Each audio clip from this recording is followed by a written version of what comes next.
오늘은 한 해의 마지막 주일입니다. 다시 말하면 1년을 결산하는 그런 주일이기도 합니다. 시인이자 그리스도인인 유한진 씨의 시 가운데 송년에 즈음하여 라고 하는 그런 시가 있습니다.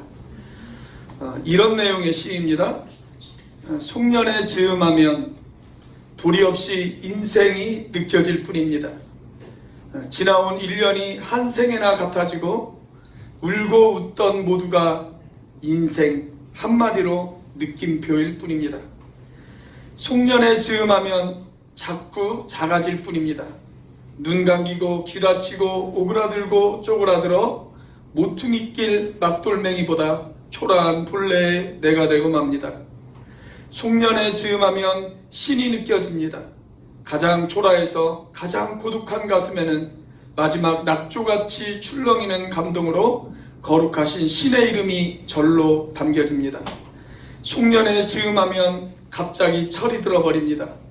1년치의 나이를 한꺼번에 다 먹어져 말소리는 나직나직, 발걸음은 조심조심, 저절로 철이 들어 늙을 수밖에 없습니다. 네, 그렇습니다. 시인 유한진의 고백처럼 지금은 하나님 앞에 우리가 철들기 위해서 한 해를 뒤돌아보아야 하는 그런 시간이기도 합니다. 2021년 한 해 하나님은 여러분들에게 어떤 분이셨습니까? 그리고 여러분은 하나님 앞에 어떤 존재로 2021년을 사셨습니까? 미가라고 하는 선지자가 살던 그 시대는 오늘 우리가 살아가는 시대 못지않게 매우 복잡하고 매우 절박한 그런 시대에 미가라고 하는 선지자가 살고 있었습니다. 당시 하나님 앞에 철저하게 불순종했던 북이스라엘은 아시리아라고 하는 제국에 의해서 이미 멸망해버리고 말았습니다. 그리고 수많은 북이스라엘 사람들이 포로로 끌려갔어요. 그것이 BC 722년과 721년에 있었던 사건입니다. 자, 거기에 비해서 남유다는 다행스럽게도 말씀 앞에 깨어있는 왕이 나라를 다스리고 있었어요. 그 왕이 누구냐면 그 유명한 히스기야 왕입니다. 자, 히스기야 왕은 나라를 신앙으로 이끌었어요. 덕분에 북이스라엘은 멸망했지만 남유다는 꽤 안정적인 나라를 유지할 수가 있었습니다. 자, 그렇다고 하더라도 자기 형제 국가인 북이스라엘을 멸망시킨 아시리아, 그 나라와 친하게 지낼 수는 없잖아요. 그래서 남유다 역시 아시리아와 계속적으로 앙숙으로 지냈어요. 그러다가 BC 701년 아시리아의 사네립이라고 하는 왕이 유대 땅을 침략을 합니다.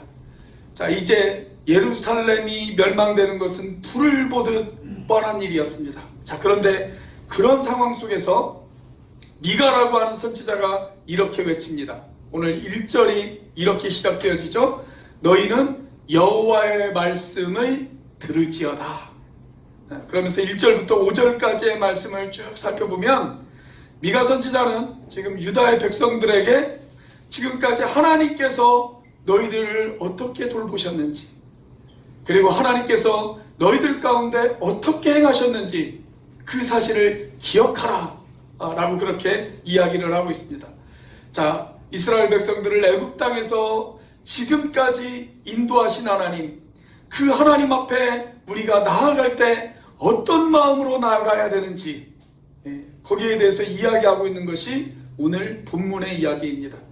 자, 6절과 7절 우리 같이 한번 읽어보도록 하겠습니다. 시작. 내가 무엇을 가지고 여호와 앞에 나아가며 높으신 하나님께 경배할까? 내가 번제물도 1년 된 송아지를 가지고 그 앞에 나아갈까? 여호와께서 천천의 순양이나 만만의 강물 같은 기름을 기뻐하실까? 내 허물을 위하여 내 바다들을 내 영혼의 죄로 말미암아 내 몸에 열매를 드릴까? 자, 송아지는요 1년 되었을 때가 가장 건강하다고 그래요. 자, 그래서 선지자는 말하기를 하나님, 제가 하나님의 은혜에 보답하기 위하여 1년 된 송아지를 하나님 앞에 드릴까요? 그러면 하나님께서 우리 백성들을 기뻐하시겠습니까? 그렇게 이야기를 하는 거예요.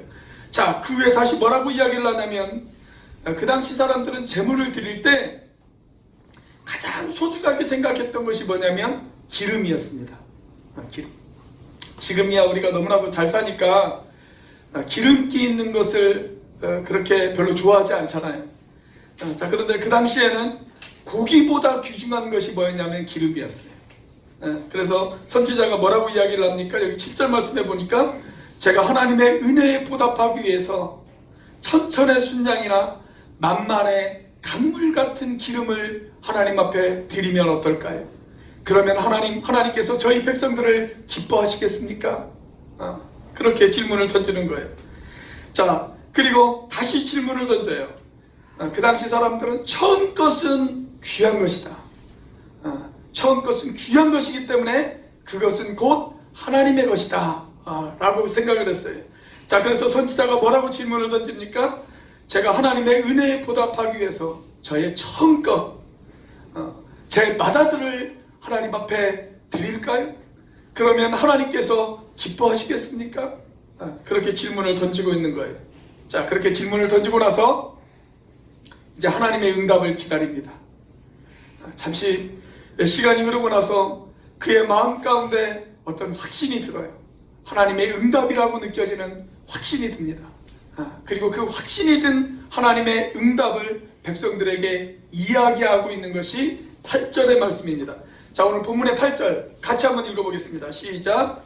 사람아, 주께서 선한 것이 무엇임을 내게 보이셨나니 여호와께서 내게 구하시는 것은 오직 정의를 행하며 인자를 사랑하며 겸손하게 내 하나님과 함께 행하는 것이 아니냐.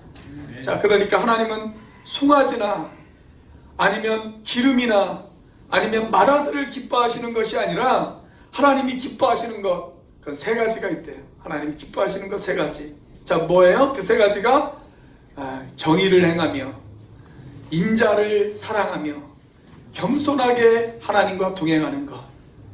하나님께서 그것을 기뻐하신다라는 겁니다. 자, 선지자가 세 가지의 목록을 질문으로 던졌어요.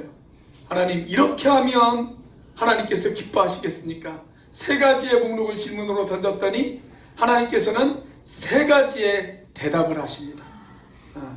자, 2021년을 마무리하면서 여러분들은 하나님이 기뻐하시는 이 세 가지 행하셨습니까? 2021년 한 해 동안 여러분은 이 세 가지를 얼마나 행하면서 사셨습니까? 하나님께서 오늘 저와 여러분들에게 이 세 가지를 언급하면서 우리가 살기를 원하시는 그 삶, 과연 어떤 삶일까요?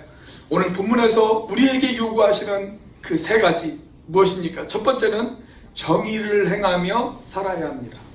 정의를 행하며 살아야 합니다. 지나간 한 해 여러분들은 정의를 행하며 사셨습니까? 오늘 우리가 사는 이 시대는 정의를 말하는 사람들은 많아도 정의를 행하는 사람들은 찾기 어려운 그런 시대에 우리가 살아가고 있습니다. 그런데 여러분, 하나님의 백성들이 정의를 행하며 살아야 되는 가장 중요한 이유가 있다면 무엇일까요? 우리가 믿는 하나님이 정의로우신 하나님이기 때문에 그렇습니다. 그래서 정의로우신 하나님은 하나님의 백성들이 이 땅 가운데에서 정의롭게 살아가기를 원하시고 계십니다. 자, 그렇다면 정의가 뭘까요? 정의. 자, 이 시대 최고의 지식인이라고 일컬어지는 네이버 지식인에게 한번 물어봤습니다. 정의가 무엇인가 물어봤더니 네이버가 대답하기를 진리에 맞는 올바른 도리다, 이렇게 대답을 하더라고요. 더 헷갈리지 않아요? 도대체 무슨 말인가? 더 어렵더라고요. 자, 그래서 이걸 한자로 풀어보니까 바를 정에 오를 의자를 썼습니다.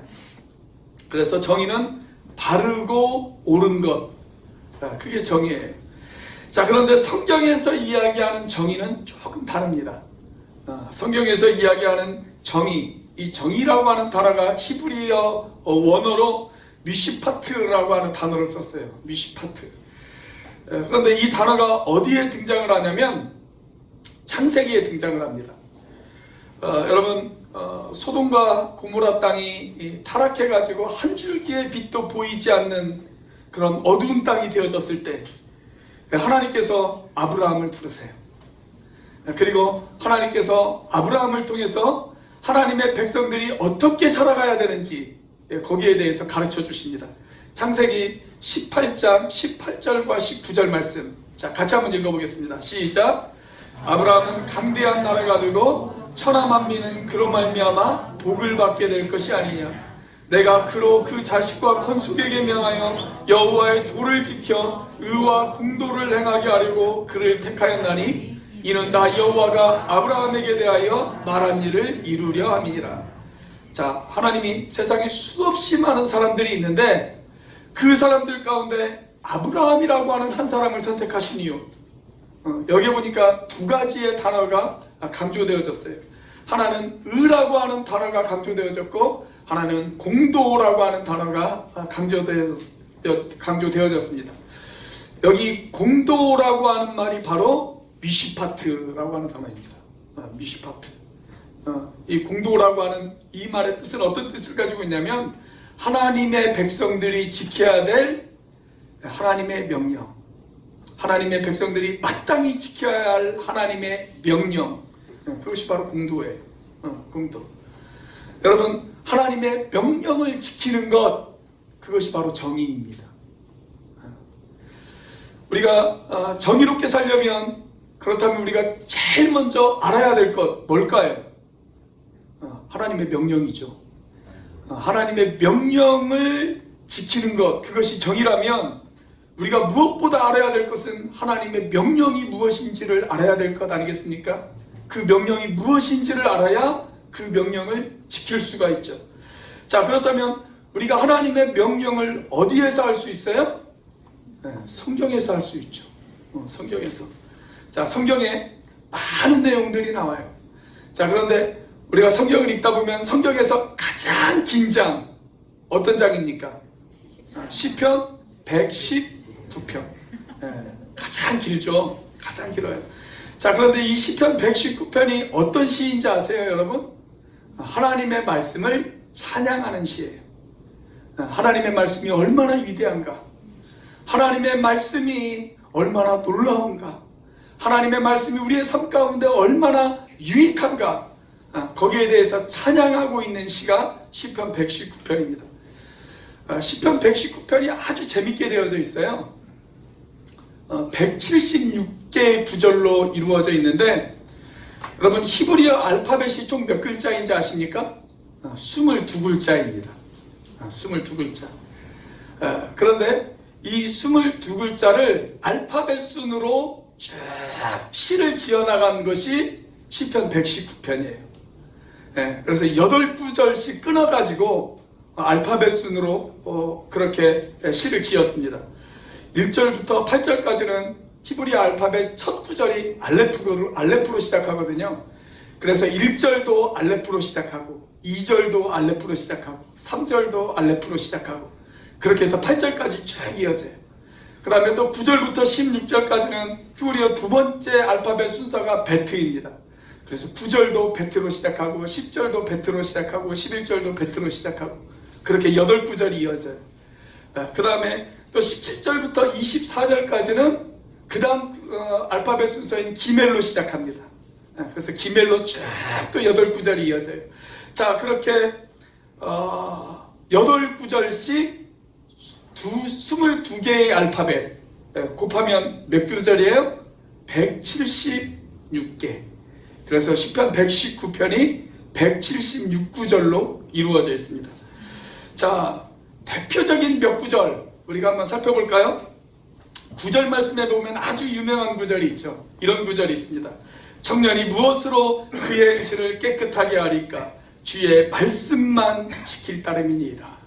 우리가 주의 말씀으로 우리 행실을 깨끗하게 할 수 있다고 그렇게 하나님의 말씀을 찬양하고 있지 않습니까? 136절에는 이런 말씀도 있어요. 그들이 주의 법을 지키지 아니하므로 내 눈물이 시냇물 같이 흐르나이다. 여기에서 말하는 주의 법, 이것이 바로 하나님의 말씀이죠. 사람들이 하나님의 말씀을 지키지 않아요.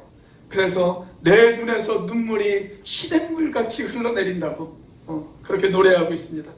자, 164절에는 이런 말씀도 있습니다. 나는 거짓을 미워하며 싫어하고 주의 율법을 사랑하나이다. 여기 등장하는 주의 율법이 곧 하나님의 말씀이죠. 하나님의 말씀을 사랑하면 거짓을 미워해요. 내가 거짓을 미워해야지 그렇게 작정한다고 해서 거짓을 미워하는 것이 아니에요. 오히려 하나님의 말씀을 사랑하면 거짓을 자연스럽게 미워할 수 있게 되어집니다. 하나님의 말씀을 사랑하면 정의롭지 못한 것, 그런 것들이 싫어져요. 그렇기 때문에 여러분, 우리가 정의롭게 살기 위해서 가장 먼저 힘써야 될 것, 그것은 하나님의 말씀을 사랑하는 것입니다. 하나님의 말씀을 사랑하는 것. 여러분, 정의로운 사람, 그 사람은 마땅히 지켜야 할 하나님의 말씀을 지키는 사람이에요. 여러분, 2022년 여러분들의 삶이 그렇게 되어지기를 소망하십니까? 네. 자, 그렇다면 무엇보다도 여러분들이 내년에 품어야 될 것, 하나님의 말씀입니다. 하나님의 말씀. 그 말씀을 읽고 그 말씀을 묵상하고 그 말씀대로 살려고 발버둥 치는 인생, 여러분, 그 사람이 바로 하나님이 보시기에 정의로운 사람이에요. 2021년을 결산하는 오늘, 내년에는 더욱더 정의로운 인생을 살아가시는 저와 여러분들이 되시기를 주의 이름으로 축원합니다. 자, 하나님이 기뻐하시는 세 가지 중 두 번째 것, 바로 이것입니다. 인자를 실천하며 살아야 합니다. 인자를 실천하며 살아야 합니다. 자, 인자라고 하는 단어를 다른 말로 표현하면 궁휼이라고 표현할 수가 있어요. 궁휼. 자, 그런데 원래 이 인자라고 하는 이 단어가 히브리어로 쓰여졌을 때 헤세드라고 하는 단어로 쓰여졌거든요. 근데 이 단어는 번역하기가 상당히 어려운 단어예요. 상당히 어려운 단어. 번역이 쉽지를 않아요. 그래서 이 단어를 다양한 단어로 번역을 했습니다. 어떤 번역본에는 사랑이라고 번역을 한 번역본도 있고요. 또 어떤 번역본에는 자비, 궁율, 친절, 뭐 이런 단어들로 번역한 번역본들도 있어요. 자, 그런데 그 모든 것을 다 합쳐도 이 단어가 가지고 있는 의미를 제대로 설명할 수가 없습니다. 자, 그래서 이 단어는 구약성경에서 가장 중요한 단어입니다. 구약성경에서 가장 중요한 단어. 여러분, 신약에서 가장 중요한 단어가 있다고 한다면 아가페예요. 아가페. 우리가 너무나도 잘 알고 있는 요한복음 3장 16절, 하나님이 세상을 이처럼 사랑하사, 여기에서 나오는 사랑이 아가페라고 하는 단어예요. 자, 신약에서 아가페라고 하는 단어가 가장 중요하다면 구약에서 가장 중요한 단어는 헤세드라고 하는 단어입니다. 헤세드. 이것은 사랑받을 자격이 없는 사람을 사랑하는 것, 그런 의미를 가지고 있어요. 자, 어떤 사람이 있는데 그 사람이 사랑받을 자격이 전혀 없어요. 그러나 그럼에도 불구하고 그 사람을 사랑하는 것, 그 사람을 포기하지 않고 끝까지 그 사람을 사랑하고 돌보는 것, 그것이 바로 헤세드입니다. 헤세드. 그래서 이 헤세드의 사랑은 하나님의 사랑이다 라고 그렇게 이야기할 수가 있어요. 이 지구상에서 헤세드의 사랑을 가장 닮은 사랑이 있다면 그게 누구의 사랑일까요? 네, 부모의 사랑이죠. 부모의 사랑. 자, 여러분, 지난 한 해를 한번 뒤돌아보십시오. 우리가 받은 헤세드의 사랑, 하나님께 받은 그 헤세드의 사랑, 여러분, 그 헤세드의 사랑을 지난 한 해 얼마나 이웃들에게, 그리고 지체들에게, 또 가족들에게 베풀면서 사셨는지요. 자, 그런데 여기에서 우리가 주목해야 될 것이 하나가 있습니다. 하나님께서 이 헤세드의 사랑, 이 인자를 이야기하시기 전에 먼저 이야기하신 것이 정의라는 거예요. 그죠? 먼저 이야기하신 것이 정의예요. 인자를 이야기하기 전에 그분은 먼저 정의를 이야기했어요. 자, 여러분, 어떤 사람이 있는데 정의만 강조하는 사람이 있어요. 정의만 강조하는 사람, 그냥 옳고 그름만 강조하는 사람. 그래서 사람들에게 늘 가가지고 시시비비만 따지는 그런 사람이 있다고 한번 생각을 해보십시오. 내 성격 알지? 나 확실한 사람이라 나 옳고 그름이 분명한 사람이야. 나는 원래 성격 자체가 그래. 성격 자체가 평생 본래 내 성격은 원래 그래. 그러면서 시시비비만 따져요. 자, 그렇게 시시비비만 따지고 전혀 사람에 대한 긍휼이 없어요. 인자가 없어요. 사랑이 없어요. 자, 그러면 그 사람은 어떻게 되어질까요? 냉혹한 사람이에요. 냉혹한 사람. 안 그래도 추운데 그 사람 옆에만 가면 찬바람이 싱싱 불어요. 여러분, 그런 사람은 누군가를 정죄하고 판단할 수는 있어도 사람을 변화시킬 수는 없습니다. 그래서 선지자들이 우리 하나님을 이야기할 때 정의를 먼저 이야기해요. 우리 하나님은 정의로우신 하나님이십니다. 맞죠?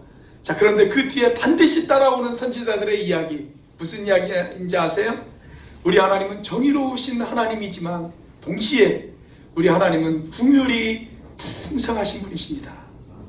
그렇게 이야기합니다.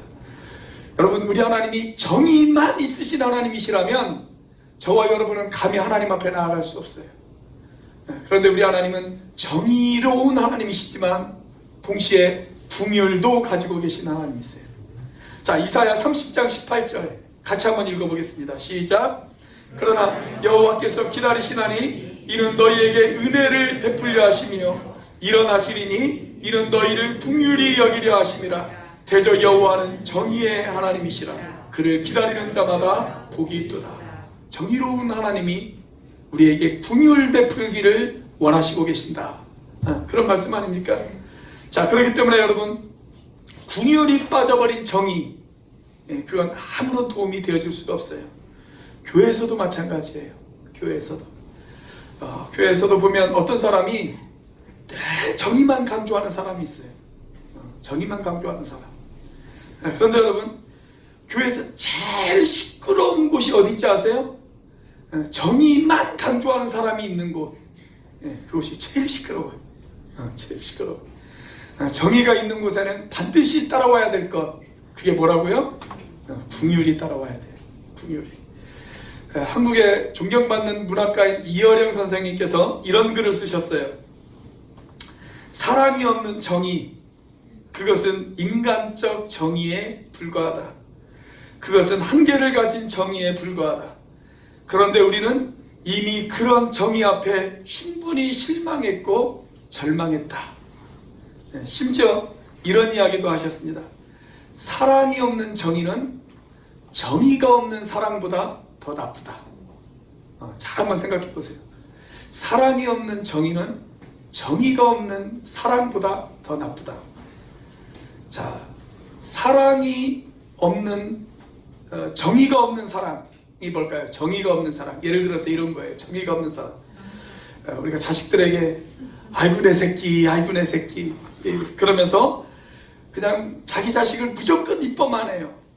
잘못한 것도 이쁘고 혼내지도 않고 실수한 걸 바로잡으려고 하지도 않고 그냥 무조건 이뻐만 합니다. 그게 뭐예요? 정의 없는 사람. 나쁜 거죠. 제대로 가르치는 게 아니에요. 자, 그런데 그것보다 더 나쁜 것, 그게 뭐예요? 그냥 내 자식이 잘못을 저질렀을 때 무조건 혼내요. 사랑이 없어요. 긍휼이 없어요. 그냥 무조건 질책하고 혼내고 아주 냉혹하게 굴고 그렇게 하는 것, 그것은 더 나쁘다는 거예요. 더 나쁘다. 심지어 자기 자녀들을 막 학대하고 그런 거 있잖아요. 바르게 하겠다는 교육이라고 하는 명목하에 자기 자식들을 지나치게 학대하는 것, 애정이 없는 것, 그것은 더 나쁘다라는 겁니다. 여러분, 그러면서 이 이어령 선생님께서 이야기하시기를 뭐라고 이야기를 하시냐면, 정의 없는 사랑 또는 사랑이 없는 정의, 그 모든 것이 다 기독교가 아닙니다. 오늘날 기독교의 가장 커다란 위험은 이 두 가지입니다. 서로 끌어안고 내 편만을 위한 사람은 존재하되 정의를 잃어버린 그런 교회가 있는가 하면, 내 편은 정의이기 때문에 상대방은 무조건 나쁘다고 비판만 하는 교회도 있습니다. 사랑과 정의는 합쳐져야 합니다. 그것이 십자가입니다. 그런데 지금 우리는 그런 십자가 없는 교회를 만들어가고 있지는 않는가요? 그런 글을 쓰셨어요. 참 의미 있는 길이라고 의미 있는 글이라고 그렇게 생각이 되어집니다. 여러분, 우리가 창세기를 보시면 노아 시대 하나님께서 물로 세상을 심판하시죠. 이제 비가 그쳤어요. 노아와 그의 가족들이 방주에서 나왔습니다. 그래서 땅에서 열심히 살아갑니다. 그러다가 하루는 노아가 술에 취해서 옷을 벗고 잠이 드는 그런 사건이 발생을 하죠. 자, 그때 노아의 세 아들이 두 가지의 반응을 보입니다. 두 번째 아들은 어떤 반응을 보이냐면 아버지의 실수를 까발리고 흉보는 그런 반응을 보였어요. 자, 그러자 첫째 아들과 막내 아들, 이 두 명의 자식은 어떻게 했냐면 그 아버지의 실수를 덮어주기 위해서 옷을 들고 뒷걸음쳐 들어가요. 그리고 아버지의 하체를 가려줘요. 그리고 밖에 나옵니다. 성경은 이야기하기를 그들이 아버지의 하체를 보지 않았다, 그렇게 기록을 해놓고 있습니다. 여러분, 여러분들은 이 두 부류의 사람들 중에서 어떤 부류에 속하는 사람이십니까? 어떤 사람은 남의 잘못을 까발리는 사람이 있어요. 그리고 어떤 사람은 남의 허물을 덮어주는 사람이 있어요. 여러분은 까발리는 사람이십니까? 덮어주는 사람이십니까? 우리 좌우에 있는 분들, 앞뒤에 있는 분들에게 한번 물어보세요. 당신은 까발리시는 분입니까? 덮어주시는 분이십니까? 한번 물어보세요. 한번 물어보세요. 자, 그런데 여러분, 남을 까발리는 것, 그것만을 가지고는 사람을 변화시킬 수가 없어요. 그것만 가지고는 사람들을 하나님 앞에 인도할 수 없습니다. 사람을 변화시키기를 원한다면, 사람들을 하나님 앞에 인도하기를 원한다면 사람들의 허물까지 덮어줄 수 있는 사람, 그런 궁율, 그런 인자가 우리에게 필요하다는 거예요. 예수님께서 우리에게 보여주신 정의는 어떤 정의입니까? 남의 허물을 덮어주는 정의이셨어요. 허물을 덮어주는 정의. 내가 너의 죄를 다시는 묻지 않겠다. 남의 허물을 덮어주는 정의이셨습니다. 그게 바로 궁율이에요. 그게 바로 인자입니다. 여러분들은 2021년 한 해를 사시면서 까발리는 일을 많이 하셨습니까? 아니면 덮어주는 일을 많이 하셨습니까? 다가오는 2022년, 저와 여러분이 이런 궁율의 마음을 가지고 살아가는 저와 여러분들이 되시기를 주님의 이름으로 축원합니다. 자, 하나님이 기뻐하시는 세 가지 중 마지막 것은 이것입니다. 겸손히 하나님과 동행해야 합니다. 겸손히 하나님과 동행해야 합니다. 우리는 겸손, 그러면 어떤 것들을 생각하기 쉽냐면, 아유, 제가 부족해서요. 제가 너무 부족해서 저 그거 못해요. 이렇게 이야기하는 것, 우린 그걸 겸손이라고 생각할 때가 있어요. 자, 그런데 성경적 겸손은 그런 것이 아닙니다. 성경적 겸손은 하나님, 제가 부족합니다. 하나님, 제가 완전하지 못합니다. 하나님, 그래서 제가 내린 생각, 제가 내린 결정, 거기에는 언제든지 오류가 생길 수가 있습니다. 그래서 하나님, 하나님의 도움 없이는 제가 단 한순간도 제대로 살아갈 수가 없습니다. 하나님, 저를 도와주세요. 그게 성경이 이야기하는 진짜 겸손입니다. 진짜 겸손. 그러니까 내가 무엇인가를 결정하고 판단하기 전에 내가 하나님의 도움 없이는 언제든지 나는 넘어질 수 있다. 그걸 인정하는 것. 그리고 하나님의 도우심을 구하는 것. 그것이 바로 진짜 겸손이라는 거예요. 그러니까 교회에서 여러분들에게 무엇인가를 부탁할 때, 목사님, 저 그거 못해요. 그냥 생각도 안 해보고, 목사님, 저 그거 못해요. 이렇게 이야기하는 거, 그게 겸손이 아니에요. 진짜 겸손한 사람은 어떤 사람이냐? 일단은 기도해보세요. 일단은 한번 기도해보세요. 기도해보시면 하나님 여러분들에게 어떤 마음을 주실 것입니다. 그 일을 해라, 그런 마음을 주실 수도 있고, 그래, 너는 아직 멀었다, 이런 마음을 주실 수도 있어요. 자, 그러면 그 하나님이 주신 그 마음에 따라 결정하고 판단하는 것, 여러분, 그 사람이 바로 겸손한 사람입니다. 겸손한 사람. 그리고 그렇게 살아가는 것이 하나님과 동행하는 삶이에요. 하나님과 동행하는 삶. 여러분 2021년 한 해를 살아오면서 여러분들은 겸손하게 하나님과 동행하며 사셨습니까? 무엇인가를 결정하기 이전에 하나님의 뜻을 구하고 하나님 앞에 무릎을 꿇고 정말 하나님께서 나에게 요구하시는 것이 무엇인지를 간구하면서 그렇게 사셨나요? 아니면 입으로는 하나님이 나의 주인입니다 라고 그렇게 이야기하면서도 사실은 내가 결정하고 내가 판단하고 내 경험과 내 지식만 붙들다가 그렇게 넘어지고 쓰러져서 상처만 남아있지는 않으십니까? 하나님이 정말 우리에게 요구하시는 것, 그것은 하나님과 동행하는 삶입니다. 하나님과 동행하는 삶. 하나님의 뜻을 구하고 하나님의 의견을 듣고 그 하나님의 뜻대로 순종하는 것, 그게 하나님과 동행하는 것 아니겠어요?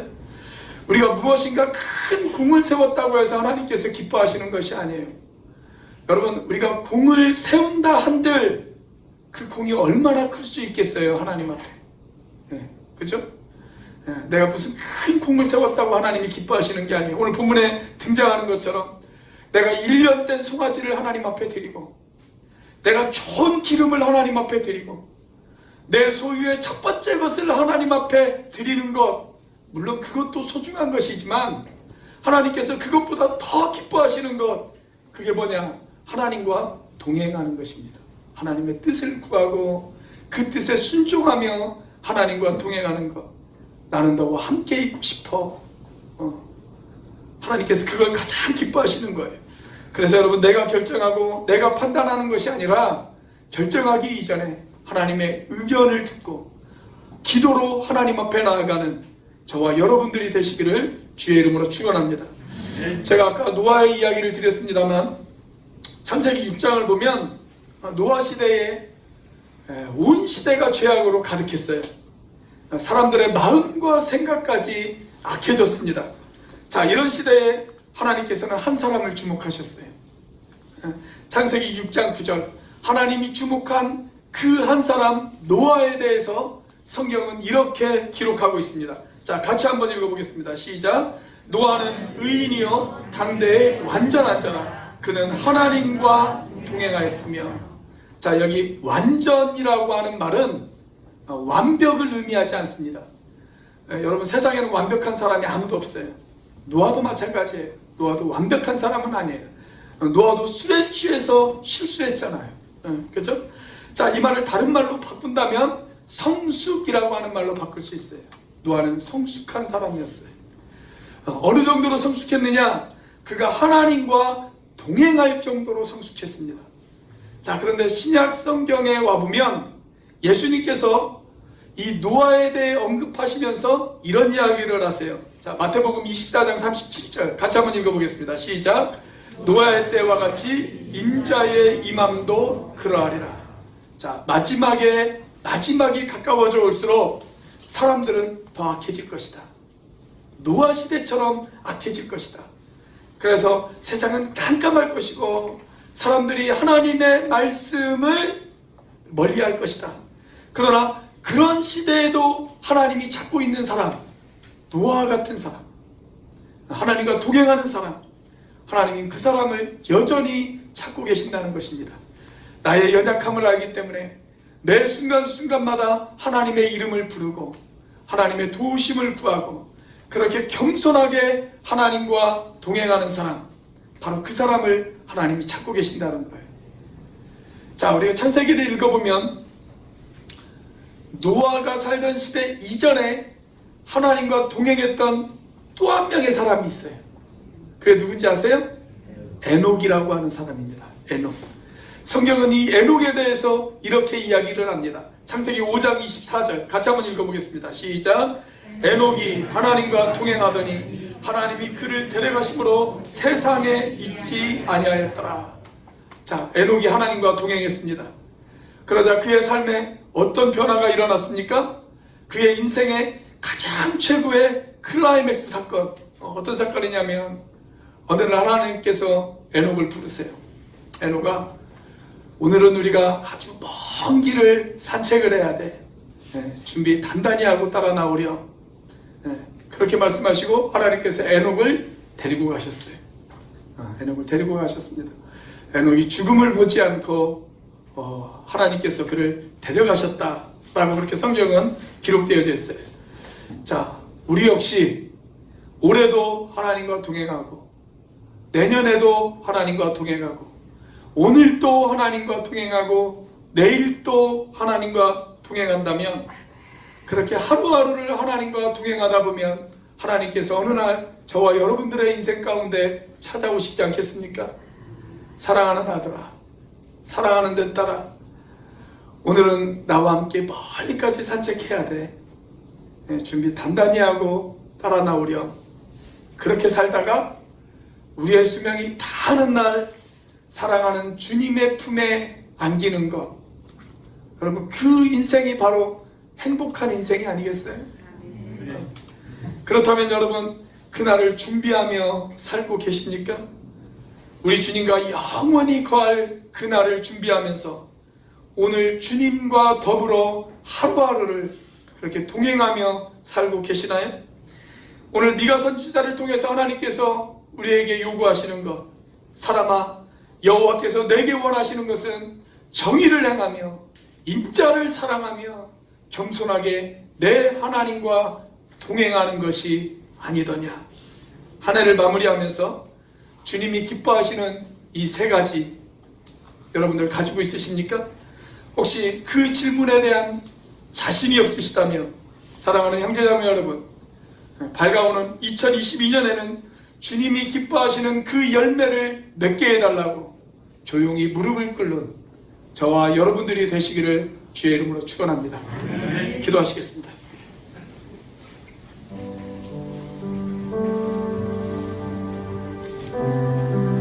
사랑하는 형제자매 여러분, 2021년 올 한 해를 뒤돌아보시기를 바랍니다. 여러분은 올 한 해 어떻게 사셨습니까? 1년 된 송아지를 드리고 좋은 기름을 드리고 내 소유의 처음 것을 드리는 것도 귀하고 좋은 일입니다.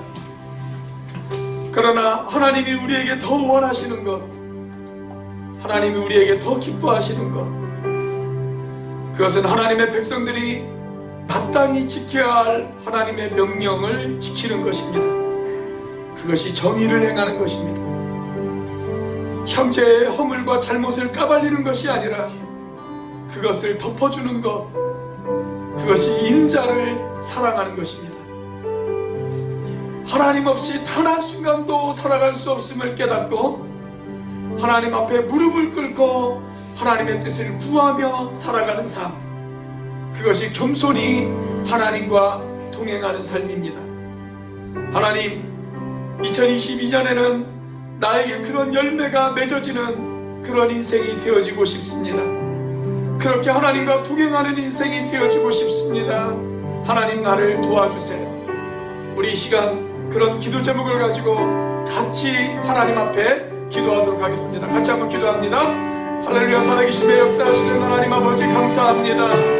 아버지 하나님, 2021년 우리들의 모습을 뒤돌아봅니다.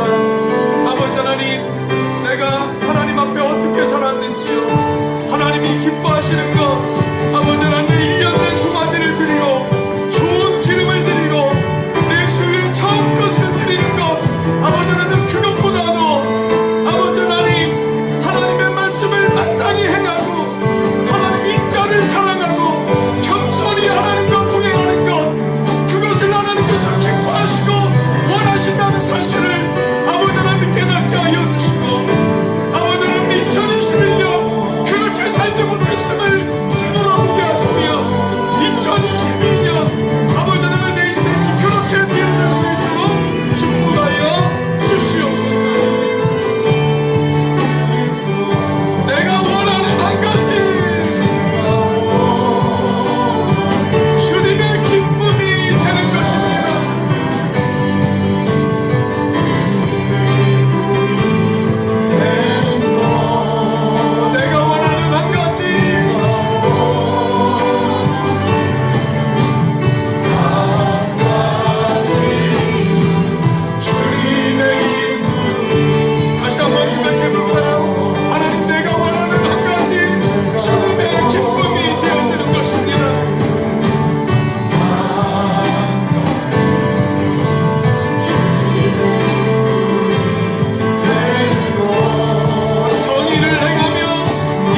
새깁니다.